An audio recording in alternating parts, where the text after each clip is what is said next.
राधे राधे दोस्तों, आपका फिर से स्वागत है मेरे YouTube चैनल राधे श्याम में। आज हम आपको एक नया अध्याय, एक नया पुराण सुनाएंगे। सुनाने से पहले मेरी आप सबसे विनती है कि आप मेरे चैनल को लाइक, सब्सक्राइब और शेयर करना ना भूलें, ताकि हम आपके लिए नई नई कथाएं और पुराने ला सकें। चलो आइए शुरू करते हैं। राधे राधे दोस्तों, आज हम आपको आगे की कथा सुनाते हैं। चलो आइए शुरू करते हैं। प्रभु हरि विष्णु को देखते ही सबने उन्हें साष्टांग पर दंडवत प्रणाम किया।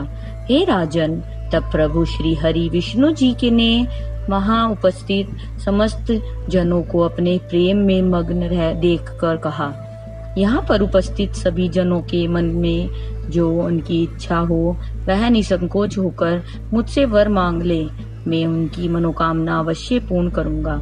यह सुनते ही देवऋषि नारद जी हाथ जोड़कर बोले, हे प्रभु, आपके दर्शन से बड़ी इच्छा क्या हो सकती है। आपके दर्शन हो गए, समझो मनोकामना पूर्ण हो गई, और अर्थ, काम और धर्म एवं मोक्ष चारों पदार्थ मिल गए। प्रभु, आप हमें अपने चरण कमलों की भक्ति प्रदान करें। देवऋषि नारद जी की बात सुनकर प्रभु श्री हरि विष्णु जी ने एवं अस्तु कहा और अंतर्ध्यान हो गए। इस प्रकार दूसरा प्रयाण भी पूर्ण हुआ। इतनी कथा सुनाकर सौनक आदि ऋषिवरों ने सूत जी से पूछा, हे प्रभु, आपके दर्शन से बड़ी इच्छा क्या हो सकती है। आपके दर्शन हो गए, समझो मनोकामना पूर्ण हो गई, और अर्थ, काम, धर्म और मोक्ष चारों पदार्थ मिल गए। प्रभु, आप हमें अपने चरण कमलों की भक्ति प्रदान करें। देवऋषि नारद जी की बात सुनकर प्रभु श्री हरि विष्णु जी एवं अस्तु कहा और अंतर्ध्यान हो गए। इस प्रकार दूसरा प्रयाण भी पूर्ण हुआ।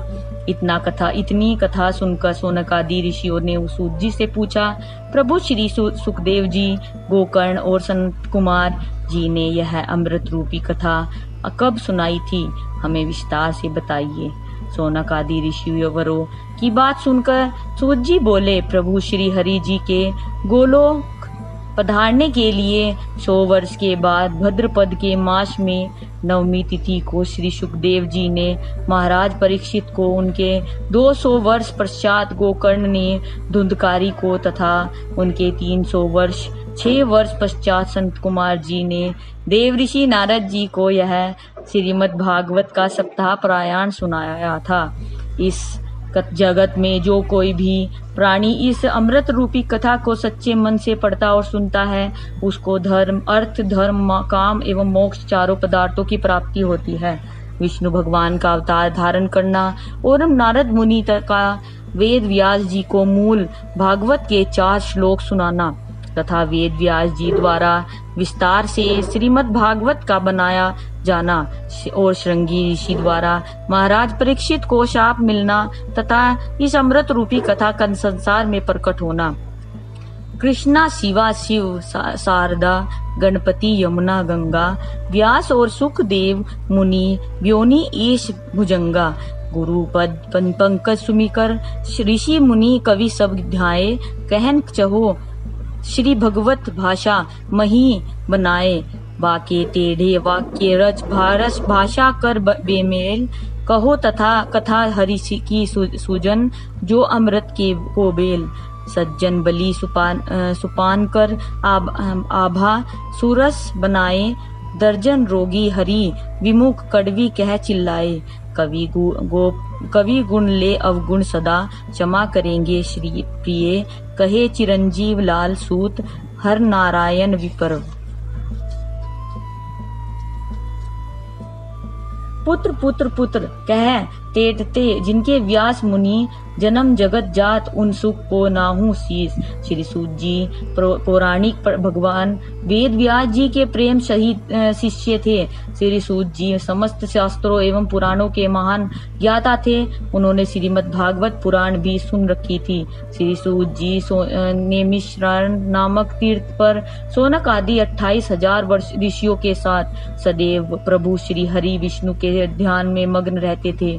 नेम ऋषियन नामक तीर्थ प्रभु श्री हरि विष्णु जी का सुदर्शन चक्र गिर जाने से पवित्र हो गया था। था तथा इस पवित्र स्थान पर कलयुग कभी भी प्रवेश नहीं कर सकता था।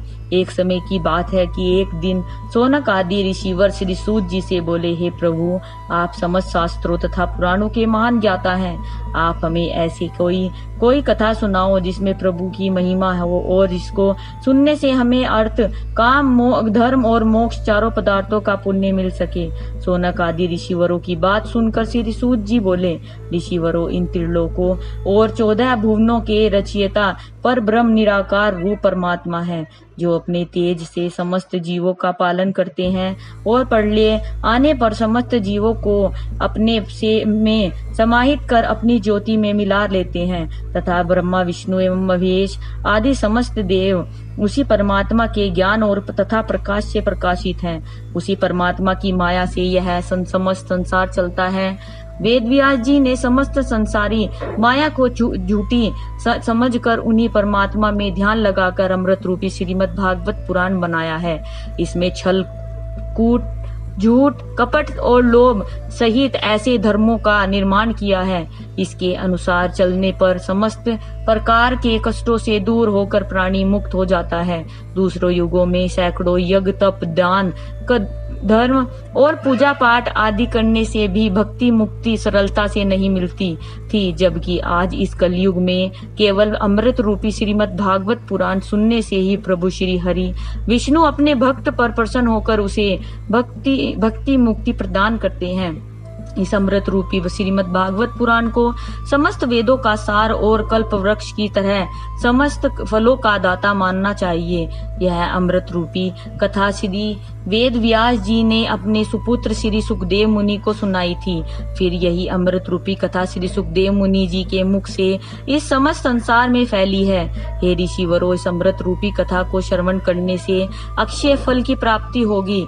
इस अमृत रूपी कथा को सच्चे मन से श्रवण करने वाले प्राणी को चारों पदार्थों की प्राप्ति होती है। श्री सूत जी के मुख से यह ज्ञान भरी बातें सुनकर सोनक आदि ऋषिवरे बोले, श्री सूत जी, आप हमें प्रभु की ऐसी सुंदर महिमा सुनाइए जिससे सुनकर प्राणी इस जगत में के मोह माया के बंधनों से मुक्त हो जाए, और यह भी बताए जिस पर ब्रह्म परमेश्वर के नाम से प्राणियों का उद्धार हो जाता है, उन्होंने किस उद्देश्य से पृथ्वी मृत्युलोक पर वासुदेव देव की यहाँ श्री कृष्ण रूप में जन्म लेने अनेक प्रकार के बाल लीलाएं की, यह भी बताने की कृपया करे कि उनके गोलोक सिधारने के पश्चात यह धर्म किस आधार पर टिका हुआ है।